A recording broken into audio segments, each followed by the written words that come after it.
Hello and welcome back. This is our 6 Most Presents Orcs Must Die.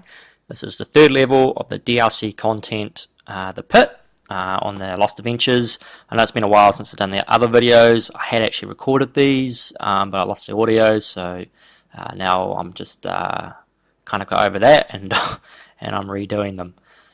So I didn't actually find this level too difficult. Just because the use of barricades. It wasn't too hard to get the 5 skulls on the nightmare difficulty for this map. So I'm going to go with my stock standard sort of 4 items at the start. You know, the crossbow, the wind, the lightning, and the ice amulet. I do go for the ground fire trap, the barricade, coin forge, arrow trap against the walls, grinders, and the charm.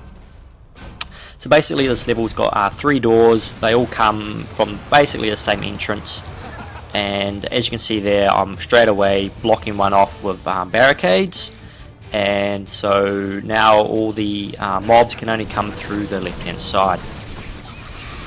So the first round is just kobolds, and you can see in the map on the top right those dots hitting the barricade and turning around.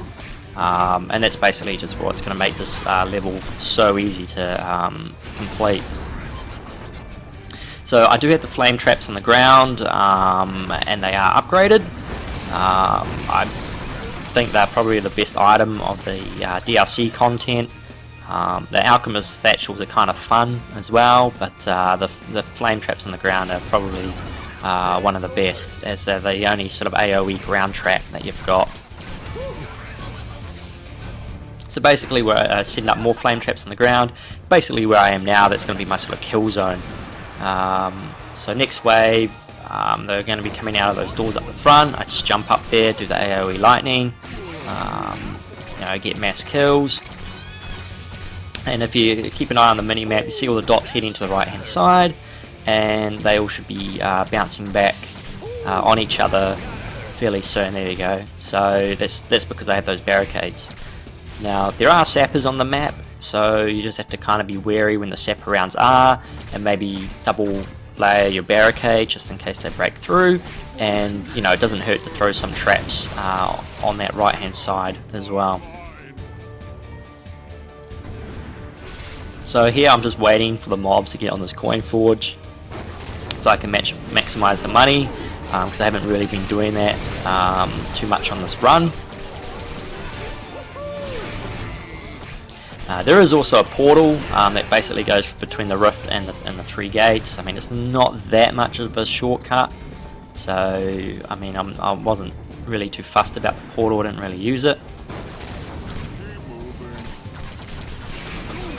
So yeah, I see on the mini map there's a kobold at the start of this run, but that's why, you know, I've got these flame traps, those AoE flame traps on the ground. Much like the brimstone will actually take care of the kobolds. So there you go, just keep an eye on the mini-map, making sure those mobs on the right hand side are actually doing a U-turn. So I'll be pretty much screwed if that wasn't the case. So now I'm just slowly going to be working my way placing traps. So you know, I've basically got my kill zone where the coin forge is, and then I'll be kind of expanding on that, placing lava traps closer and closer to the doors to sort of thin out the numbers before they get to that kill zone. So using this technique, you can get a couple mobs which will get stuck around these barricades. The thing I can suggest is actually going and killing them, because if you do take too long, you won't get the 5 skulls.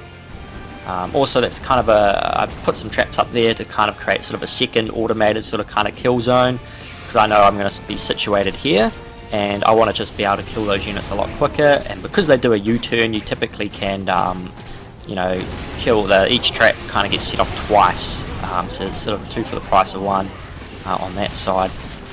The only thing you got to be careful of is if you are using the AoE fire traps, is because they also act as kind of like a mini springboard. Ooh, almost dying there. Let's run back to the rift, and just using the ice here to take out the ogre.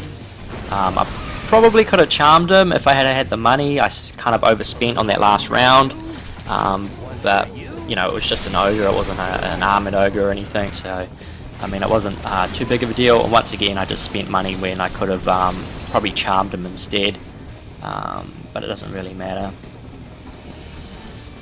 So just looking at the mini map, I can see there's 2 loose enemies, so I'm just going to go hunt them down.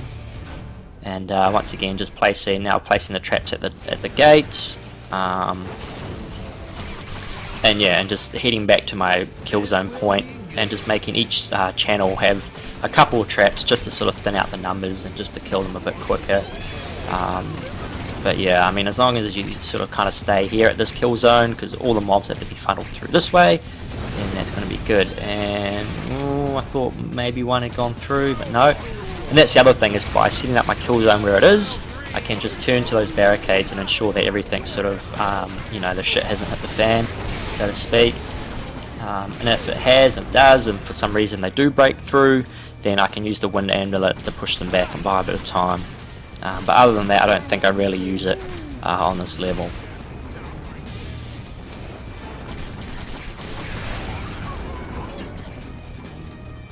So yeah, I'm just buying a bit of time, just, you know, letting them live, just so I can go around and place some traps, which is a trick I do throughout the series. And there's just one more I got to hunt down. Where is he? There he is. Boom. So, and I've completely forgot about weavers up until this point. I mean, I probably could have gone in that near the start, and I would have had a lot more money. And that's, you know, I don't have enough for my charm traps, and if I had got that weaver right at the start, then I probably would have. So there's definitely room to improve, but I mean, this is pretty much a solid strategy, just barricading off that right hand side and just using the left hand side as a kill zone. But you know, you can do it the other way around if you want. It doesn't really matter, because the waves are kind of sort of almost identical coming out of the left and right hand side gates anyway.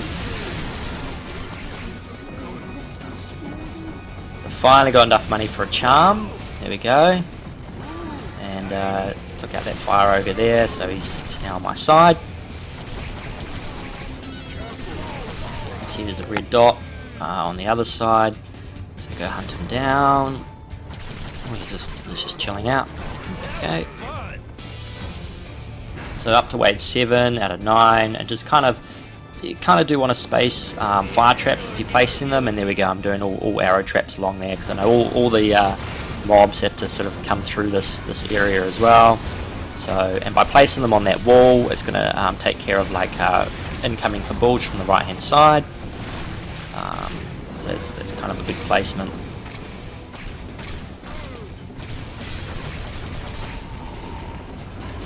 Ooh.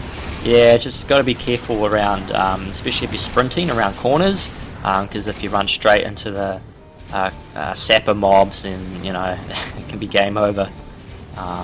You know, without, you know, just dying just because you run into them around a corner. So be careful there. I mean, you can take it kind of easy if you're low on health. You know, either grab a pot or jump back to the rift. There's no point sort of, you know, risking it. Just up there doing AoE lightning. I don't know if I could place another coin forge along this path. I'm not too sure. Yeah, like where I'm standing now would be a perfect candidate for another coin forge, just because that is actually the first point where all the mobs will actually go through. So if you wanted to set up your kill zone at the bottom of the stairs, that's fine. I just preferred it at the top of the stairs, just so I could keep an eye on the barricades on the other side. And also the AI kind of gets a little bit tricked, so I don't know if you want to count that as a flaw or not, but you can see this Armored Ogre is, you know, he's just been walking back and forth. He's kind of been a bit stuck. So I'm going to try charm him. There we go. Tricked him into chasing after me into the corner.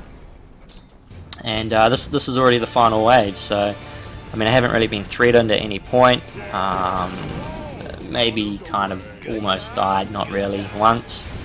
But yeah, so I'll just watch out this final wave, how it goes.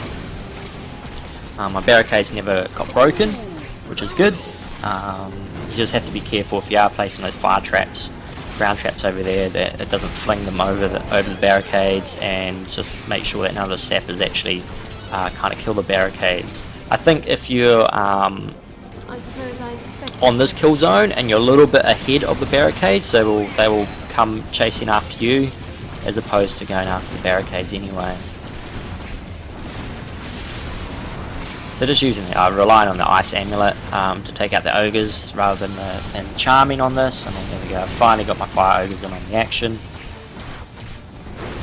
And here I've got enough money to charm this one if I really wanted to. There we go. So it's going to be quite tough for the orcs to come through, even though, see, like, there's 4 ogres, but because they've been sort of trapped in around their area, running back and forward and getting attacked by the by the traps each time they go forward and back. They're already half dead by the time they get to me. So yeah, I think this is going to be it. So this is level 3, the pit on Lost Adventures. Just throw up those barricades, makes it pretty easy. Sorry for the delay of getting this video out there, but yeah, I will have the other 2 as well up over like the next week or so. So stay tuned. And there's the victory. 5 skulls should pop up. There we go, and that's the score. Alright, see you guys on the next one.